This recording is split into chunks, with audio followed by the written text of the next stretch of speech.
Well, hello, and here today on the Rusty Glove Box, what we got is a broken garage door spring.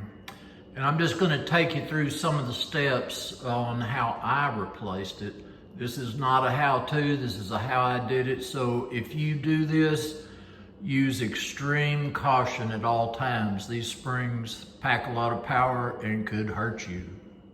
When I ordered my replacement springs, you can read the numbers, and I got a pair. You always want to replace these in a pair because your other spring, it's old, it's likely to fail. So you're better off starting with two springs. So don't be tempted to be cheap on this and go ahead and get the pair.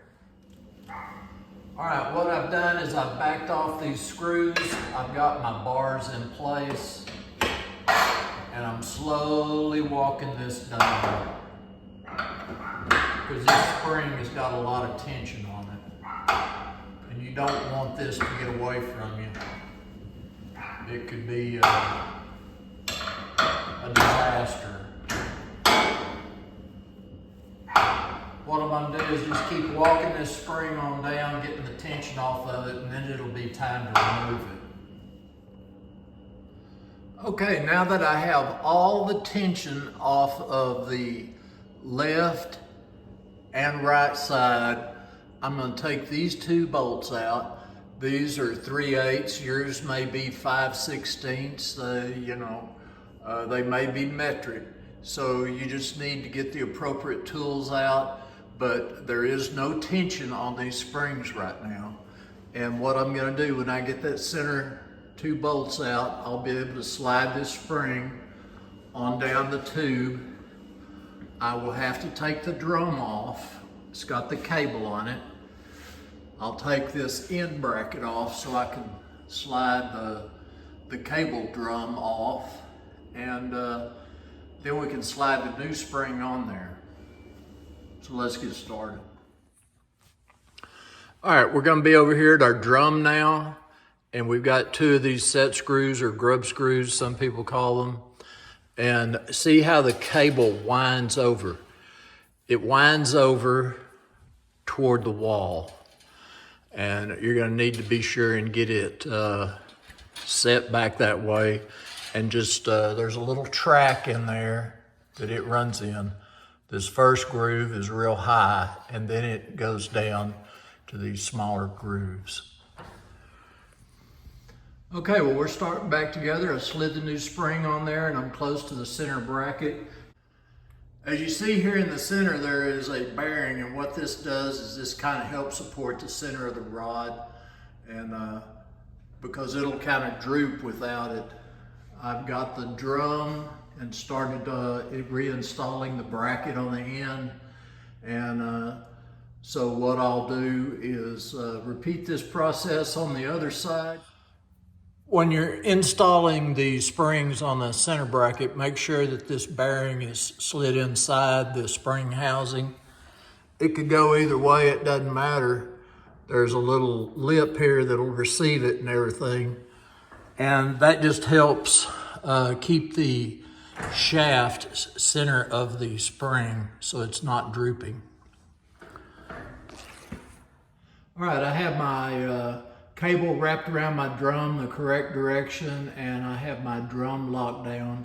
I also have a vice grips on this end clamped on the rod going across, and it's up against the 2x4. It's locked down, and also I've done the same thing on the other side. So now we're getting ready to apply pressure to these center springs. All right, what I'm going to get ready to do is start putting tension on this spring, and I'm going to use these bars, and I have to go 31/4 turns, or that would be 7 3/4 full turns for a 7-foot door.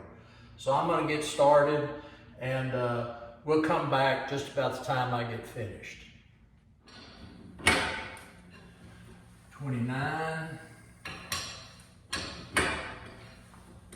30, 31.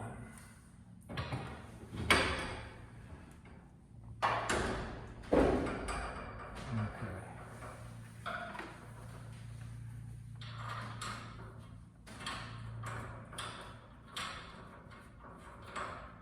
What I did at the last part, I stuck this bar in the hole and let it lock up against the door, so I'm not having to hold it so much.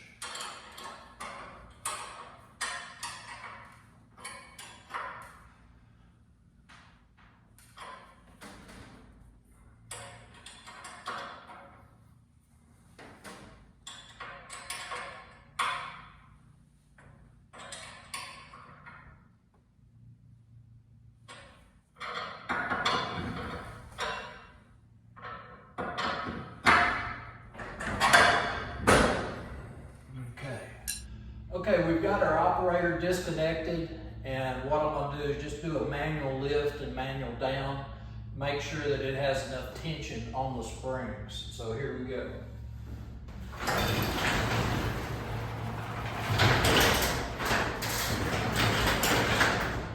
Opens easy.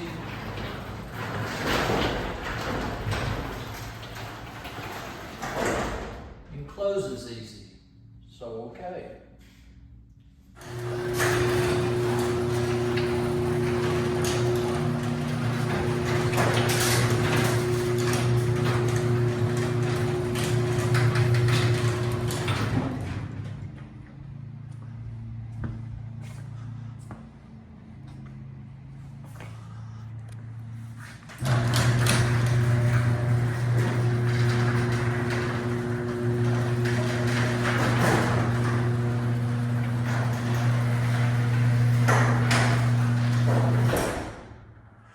All right, looks like we got it adjusted pretty good, and so we'll see how that works for a while, and so I'm pretty happy with that.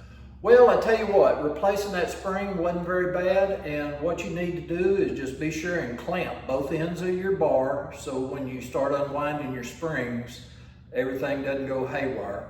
Be sure and have your steel bars that you wind the springs, be sure you have them deeply in the socket, and just be careful. Appreciate y'all coming by the shop today. This is Rusty Glove Box, and I'm out of here.